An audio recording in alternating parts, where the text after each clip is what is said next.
Nevada's Tickaboo Valley is beautiful but sparse, not the place you might think to raise and graze happy cows. When a tough cowboy named Steve Medlin first moved into the valley in the early 70s, there were no buildings, no wells, no utilities. Medlin and his wife carved out a 30 by 30 mile ranching operation. They and the rest of the world knew almost nothing about the top secret work underway just over the ridge at a place dubbed Area 51. In the mid-'80s, though, they got a crash course. That's when the Air Force seized 89,000 acres of public land with no explanation. Some of that land had been used by Medlin to graze his cattle. The military unofficially assured him he could stay. They say that it's never going to make no difference, and I'd like to see something in writing for that, saying that. Medlin worked out a deal. He was allowed to enter the forbidden base to tend his cattle so long as he alerted them ahead of time via radio. Things became more complicated in 1989 when an anonymous man appeared on KLAS-TV and said he'd worked at the secret base on alien technology. Actually 9 flying saucers, flying discs.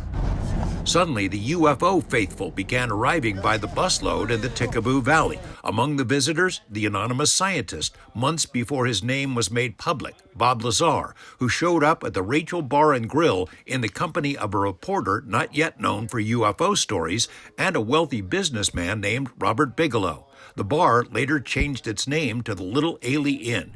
UFO visitors came to believe that a black mailbox installed on the highway for Steve Medlin was the spot where Bob Lazar had recorded his UFO videos. It wasn't, and they suspected the mailbox was where messages were left for both the space aliens and the government.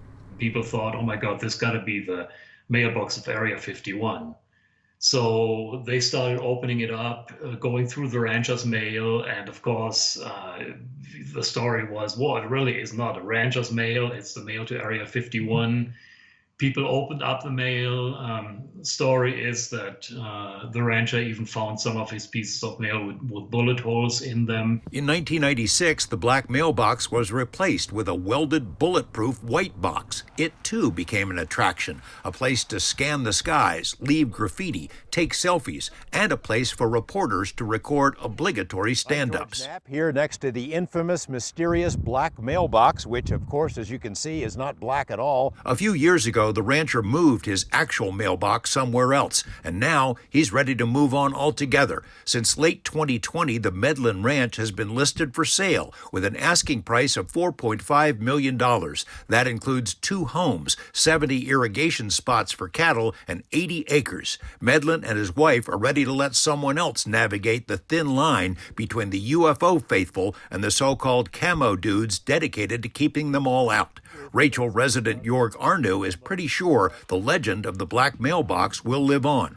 I really spent a lot of time myself camping in that location because it's the best place to meet people interested in the various aspects of Area 51. And you meet everybody from the military aviation people, the secret black project people, UFO people, and what better place to meet everybody to form my own picture of Area 51. George Knapp, 8 News Now.